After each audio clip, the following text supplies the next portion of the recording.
मैं चाहूंगी कि आपसे और तफसील से बात हो, लेकिन सीए को लेकर इस वक्त जो खबर आ रही है, बांसुरी स्वराज ये कहती हुई कि मेरे लिए प्रत्येक उम्मीदवार एक सरीखा है और अगर ऐसी कोई मिसअंडरस्टैंडिंग कोई फैलाने की कोशिश करता है तो मैं खुद जाकर वहां पर प्रमाण देने की कोशिश करूंगी कि प्रधानमंत्री नरेंद्र मोदी और भारतीय जनता पार्टी की तरफ से लाया गया सीए का ये कानून नागरिकता देने का है, लेने का नहीं। हमारे साथ बाकी खास मेहमान भी जुड़े हुए हैं, लेकिन विवेक गुप्ता मेरे सहयोगी इस वक्त हमारे साथ जुड़ चुके हैं इस बड़ी खबर पर। उनका रुख करते हैं। विवेक, क्या जानकारी, क्या इनपुट?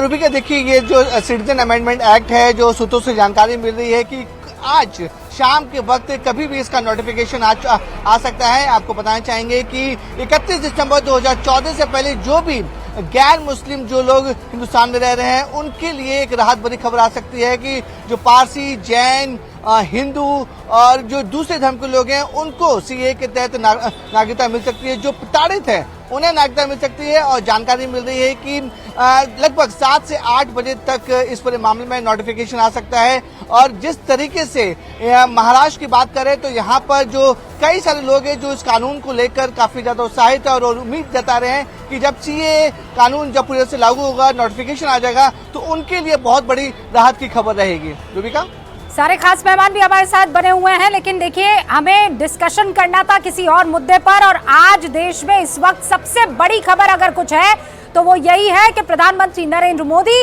अगले कुछ मिनटों में देश की जनता के सामने आएंगे, देश की जनता के सामने एक बड़ा ऐलान करने वाले हैं और सूत्र ये बता रहे हैं कि ये बड़ा ऐलान सीएए को लेकर हो सकता है।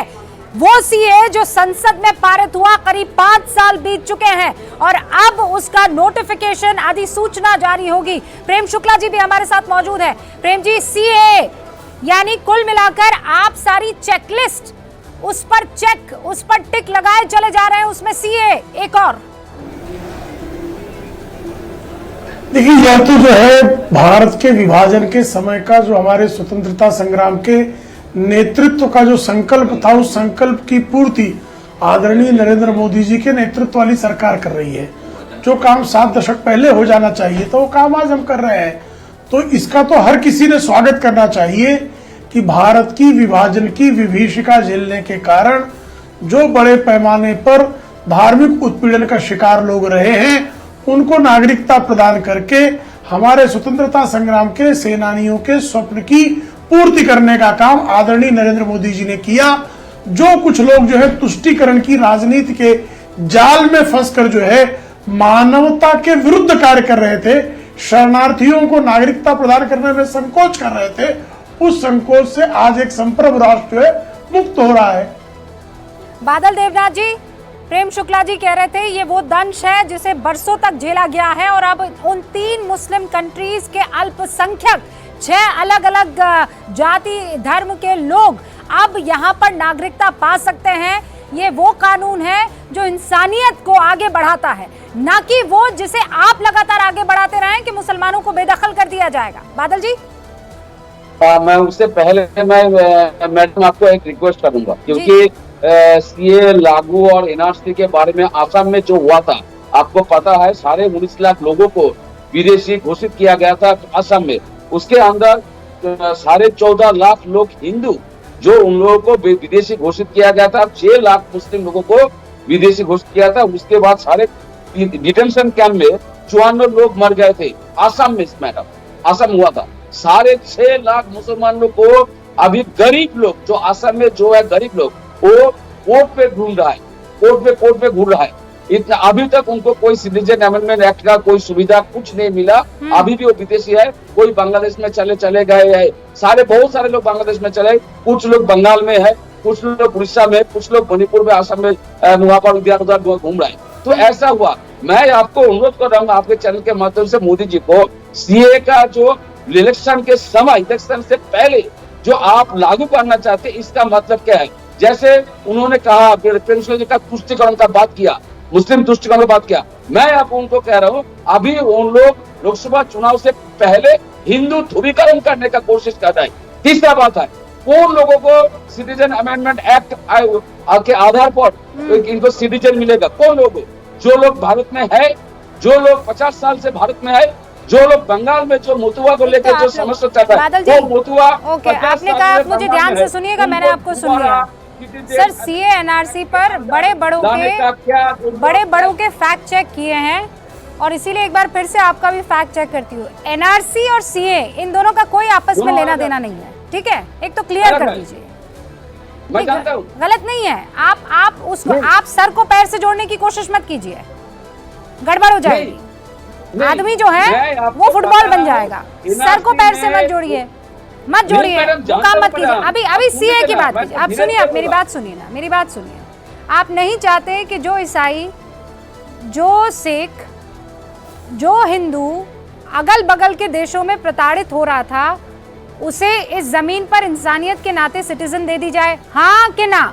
सिर्फ हाँ कि ना में जवाब दीजिएगा। नहीं, उससे पहले मैं आपको बंगाल में अमित शाह जी 2 हफ्ते पहले जो आवाज दिया था ये लागू होगा, ठीक है, कोई लागू कीजिए ना, कोई बात नहीं, आपको सेंट्रल गवर्नमेंट है, लागू आप कर सकते हैं। लेकिन यहाँ पर जो मुतुआ संप्रदाय है, लाखों मुतुआ संप्रदाय, कोई और संप्रदाय की बात मत कीजिए बादल भाई, आपके ऊपर मुश्किल के बादल फौरन गरजने लगेंगे, क्योंकि आपने तो अपने यहाँ पर एक अलग से सिस्टम सीए का लगाया हुआ है। बगल में बांग्लादेशियों को आपके यहाँ दीदी वाला अलग सीए लागू हो रहा है, और ये मैं नहीं कह रही हूँ, वहाँ पर मौजूद लोग कहते हैं। बादल जी, आप लोगों के ऊपर बहुत गहन गंभीर आरोप लग रहे हैं इस चीज के। आपका अलग ही सिस्टम का सीए चल रहा है। चुनाव से पहले हिंदू ध्रुवीकरण करने का कोशिश, हिंदू ध्रुवीकरण कहाँ है सर? ये तो अल्पसंख्यकों की बात है, इसमें हिंदू कहाँ से आ गया? इसमें मुसलमान कहाँ से आ गया? मुसलमान से इसका कोई वास्ता ही नहीं है प्रभु, मुसलमान का इससे कोई वास्ता ही नहीं है। अमित शाह जी, क्या वास्ता? अच्छा बताओ, मुसलमानों का क्या वास्ता है? बताओ कैसे वास्ता हुआ, बताइए। मैं आपको कह रहा हूँ, हाँ, आप तो पाकिस्तान अफगानिस्तान से बात कर रहे हैं, पाकिस्तान अफगानिस्तान और देश से 6 देशों से जो लोग आया है या नहीं आया, उन लोगों को नहीं मिला है, नहीं मिला, कौन लोगों को नहीं मिला है आपको पता है? आपके पास कोई डाटा है? मैं आपको बोल रहा हूँ इस विषय में लोगों को कुछ नहीं पता है। करते हैं आप लोग भी। मैडम आप सुनना नहीं चाहते? नहीं, कैसे नहीं सुनना चाहते? 6 देश नहीं है, पहले तो मैं बता दूं 3 देश है, 3 देश है, 3 बगल के देश है, 6 अलग अलग धर्म है जो वहाँ पर अल्पसंख्यक है। मुझे ये बताइए, इसका मुसलमानों से वास्ता क्या? 5 साल हो चुके सीए को लागू हुए, यहाँ पर लागू यानी कानून बने हुए हैं। एक मुसलमान मुझे बता दीजिए जिसको इस देश से बाहर भेजा हो। मैं नौकरी छोड़ दूंगी, मैं अपना प्रोफेशन छोड़ दूंगी। एक मुसलमान बता दीजिए जो सीए लागू होने के बाद कहा पन्ना दिखाइए और देश के बाहर जाइए। अनंत विजय, आपके पास है कोई नाम? इसका आंसर प्रेम शुक्ला जी, आपके पास है कोई एक नाम? मैं डिस्टर्ब अमित शाह मोदी जी को बोलिए, वही बताएं, आजाद हिंद बाहिनी के माध्यम से नेताजी सुभाष चंद्र बोस खुद घोषित किया था। ये ऐसे मत कीजिए आप। मैं सीधा सवाल पूछ रही हूँ, सीधे सवाल का सीधा जवाब दीजिए। अब्बा जब्बा टब्बा मत कीजिए। अभी कर रहे हैं, मैं मत कीजिए ना, अब्बा जब्बा टब्बा मत कीजिए। सीधा सवाल सीधा जवाब। एक मुसलमान का नाम बताइए। सीएए 5 साल से कानून संसद में पारित हुआ है, एक मुसलमान देश से बाहर गया हो, सीएए को आधार रखते हुए एक मुसलमान भेजा हो या उससे पन्ने मांगे हो? बादल जी, प्रेम शुक्ला जी, बस बोलेंगे, लगातार बोलेंगे और कुछ नहीं कर सकते। आप ही तो बोल रहे हैं मैडम। प्रेम शुक्ला जी, देखिए, निराधार बातें करना, निराधार आरोप लगाना, निराधार बातें करना, निराधार आरोप लगाना, तर्कहीन बातें रखना, तथ्य से कोई लेन देन नहीं, यही इनका संकट है। अफवाहें फैलाने के अलावा ये क्या कर रहे हैं? अभिमान देना चाहिए। बताइए, नाम से पूछ रही है, एक नाम बताइए जिसकी नागरिकता वापस ले ली गई, जिसकी एक नाम बताइए जिसकी नागरिकता ले ली गई, एक नाम बताइए।